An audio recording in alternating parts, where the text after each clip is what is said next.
One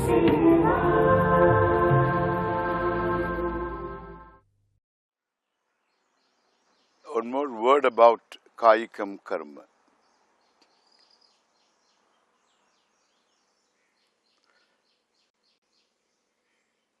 There are elaborate rituals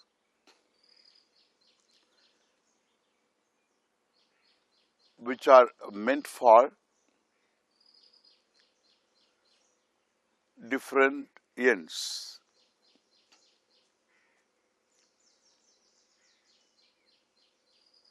After making efforts, understand this well,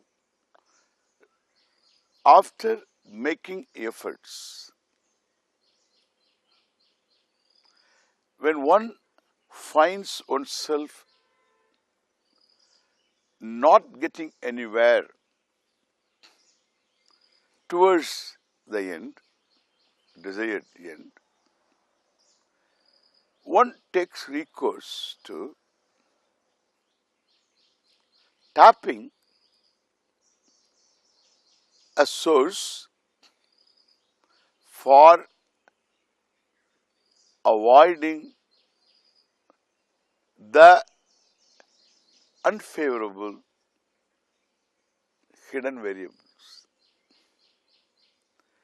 or neutralizing the obstacles.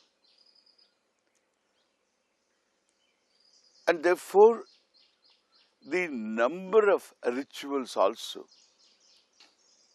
keeps increasing because the type of obstacles also differ.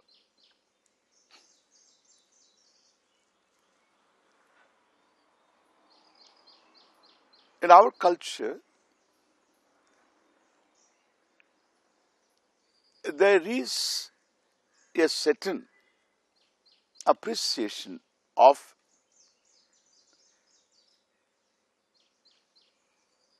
this past karma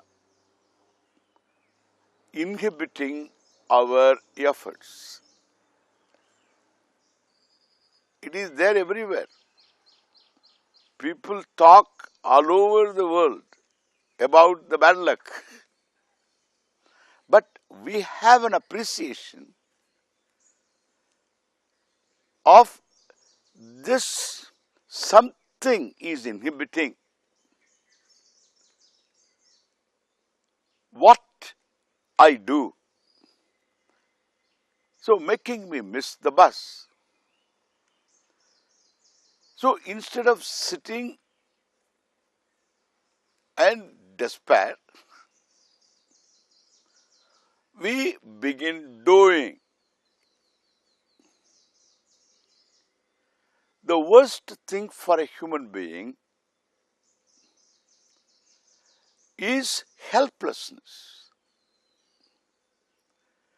It emotionally paralyzes a person.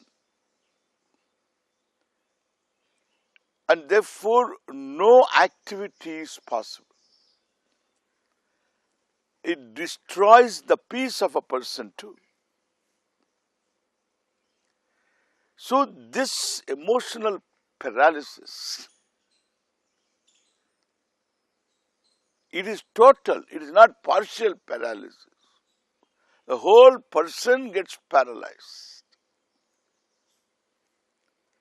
because of helplessness. So when one is in a state of helplessness, one needs to seek help. And one is sure there is no known help available. If available, one would have sought that help. One has explored all the known means. So when there is no help coming forth, not seen as a possibility of coming, help coming from any source, then one can feel helpless, frustrated, and paralyzed emotionally. Or seek help elsewhere. There is only one elsewhere, Ishvara.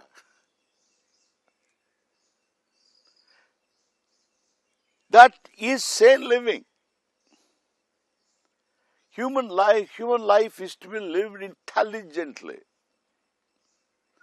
Intelligent living is to seek help whenever one needs it. There is no other intelligent living. One should understand this very well. One has limitations. Knowledge is limited, resources limited, power limited, everything is limited. And therefore, one should live intelligently within one's limitations. And therefore, the only thing counts really is my capacity to understand the limitations and seeking help whenever it is necessary. So, Ishvara is the only source of help for any type of desire fulfillment. It's not that you seek help only in a given sphere. For every sphere, problem in every sphere, I can seek solution with effort plus this effort. Prayer is part of my effort. This is our culture. Indian culture, that is, it recognizes this fact, and therefore, before an undertaking there is prayer. In the middle of undertaking there is prayer. At the end of it also there is prayer. Before eating there is prayer. Bhojana kale there is prayer. And at the end also there is prayer. If you go to Rishikesh and you call all the sadhus in an ashram for lunch, they call it sadhu feeding. Sadhus are not animals that you feed.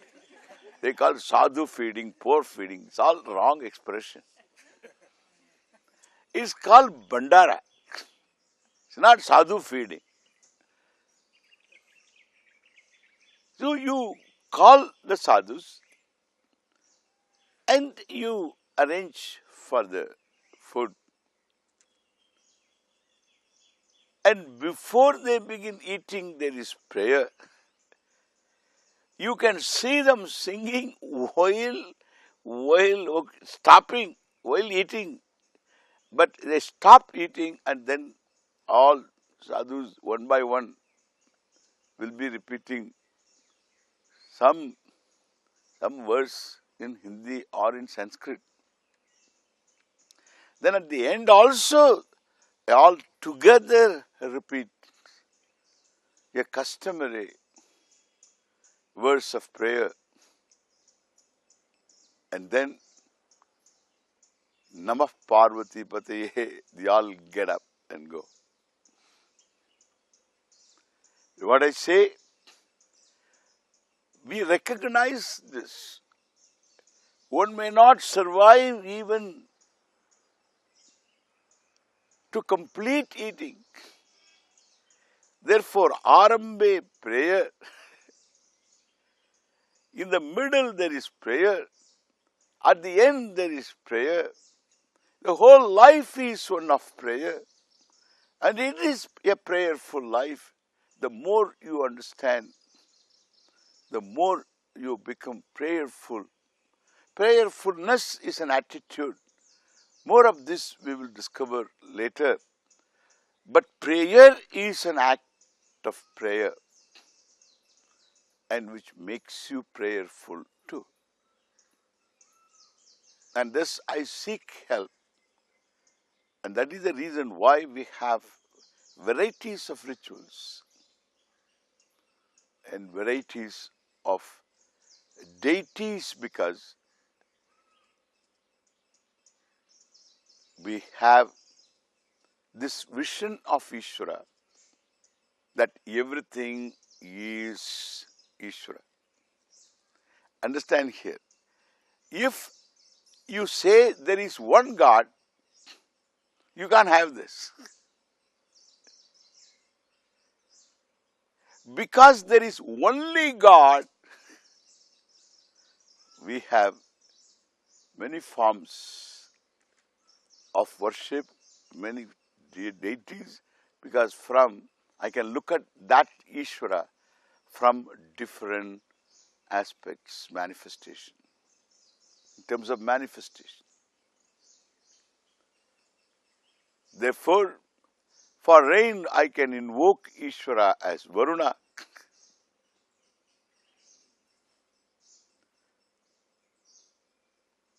And for health, I can invoke Ishvara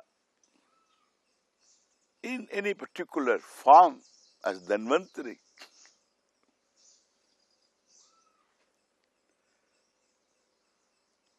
And thus, there is in our culture, there are not many gods. There is only God, not one God. And I have seen people telling me that there is one God. Don't worship other gods. I hear people telling, there is one God. You should not worship other gods. If there is one God, how can I worship other gods?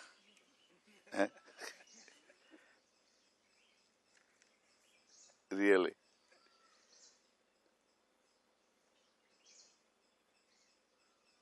We need to understand. All that is necessary is understanding.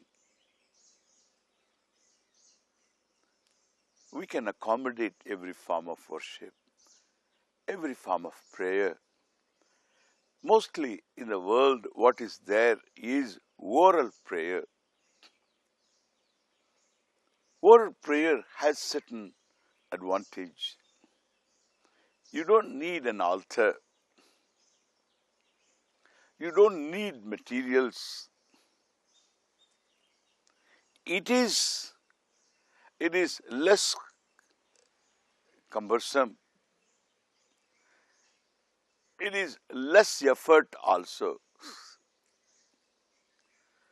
Therefore, punya is going to be less, definitely. But at the same time, it's a means to relate to Ishvara and also seeking help.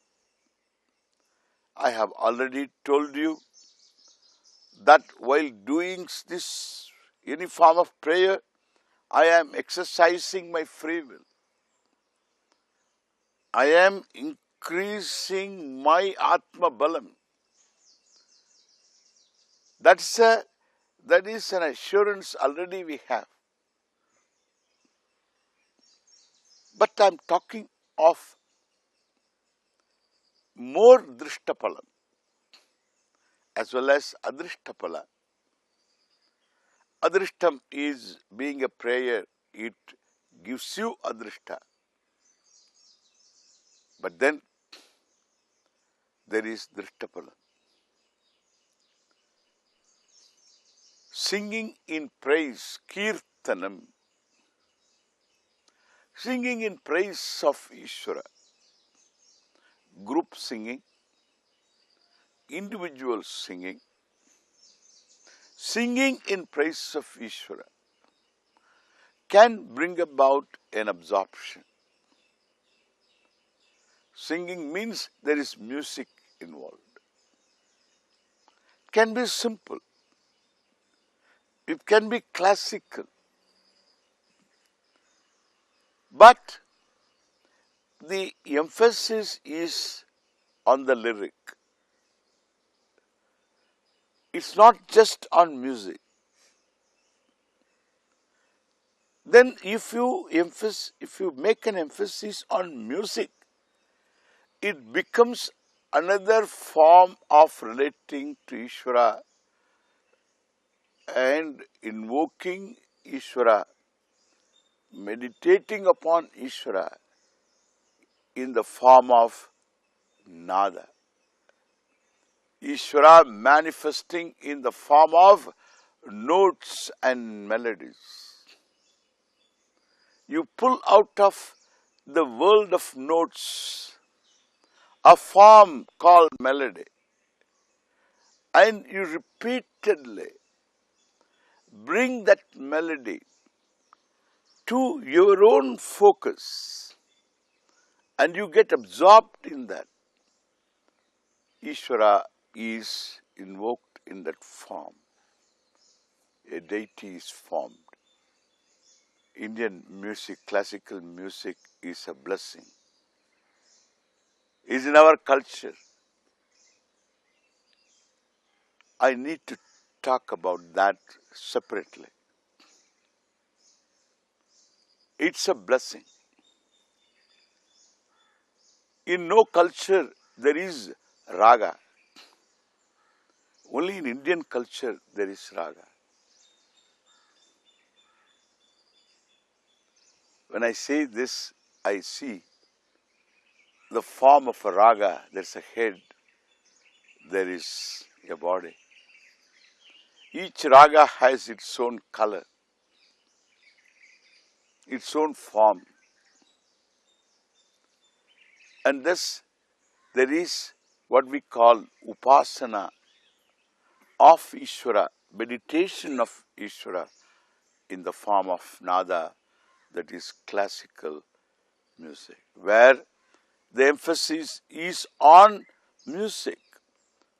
But then you need to bring Ishvara into the focus, therefore there is always a lyric implying Ishvara, his glories in different forms. Therefore, the lyrical phrase and the musical phrase both bring Ishvara into the surface of your mental firmament.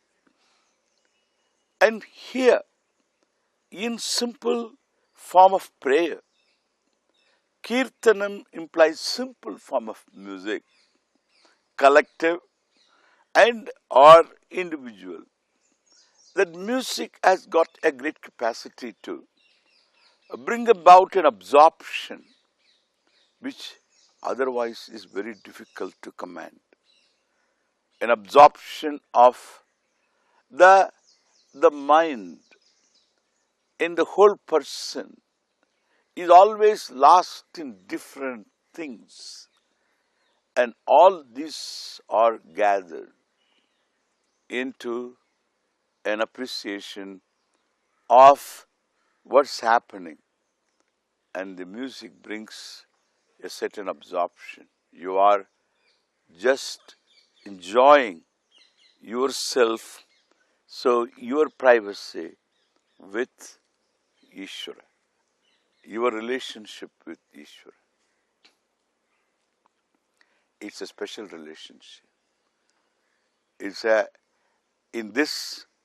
that absorption is so important. Otherwise, a part of me doesn't work that way. The whole of me should be there. And that's brought about by music. That is why Kirtanam is very efficacious, oral form of worship. There is Drishtapalam. And there is Adrishta also. Because of that absorption, that prayer itself becomes more efficacious. And therefore, there is more result. And so, it's the oral prayer is very effective. Then, there is what is called recitation. A song is to be sung. A verse is to be recited. In recitation, there can be a simple form of music, but there is no nothing further in terms of music, just recitation. Maintaining a pitch, maintaining a certain measure of time, and there is a recitation that also brings about a certain word, absorption, and that is oral prayer, vachikam karma. And there is one more form, chant. Mantras are to be chanted. Verses are to be recited. A kirtanam is to be sung. A song of Meera is to be sung, not recited. And a book of verses are to be recited. Any verse is to be recited. Then a mantra is to be chanted. It has got certain swaras, and you have to follow that. Therefore, a mantra is meant for chanting. You can repeat the same mantra. That brings about absorption again. Laya. In repetition there is laya. Therefore, people chant a mantra, again and again chanting the mantra. Akhanda Nama, simple Hare Rama they will chant. But the constant chanting brings about a great absorption. Like the devotees of Krishna, we see them, they chant. So the Krishna Nama or Hare Rama, Hare Krishna, when they chant that mantra again and again, there is absorption, laya, in that absorbed frame of mind. So your relationship with Ishvara is uninterfered by any other factor. It is something, it's a blessing. That chanting, that absorption itself is a blessing. This is Drishtapala. This is how we learn to be ourselves. We learn to gather ourselves to be ourselves, so that we don't get lost in our emotions. We are able to look at things objectively, and thus, besides the Adrishtapalam I am talking about, there is Drishtapalam in oral chanting. What is left out is Manasam Karma, the prayer which is purely mental. It is otherwise called meditation. So I will talk about it next time when we meet. Thank you very much.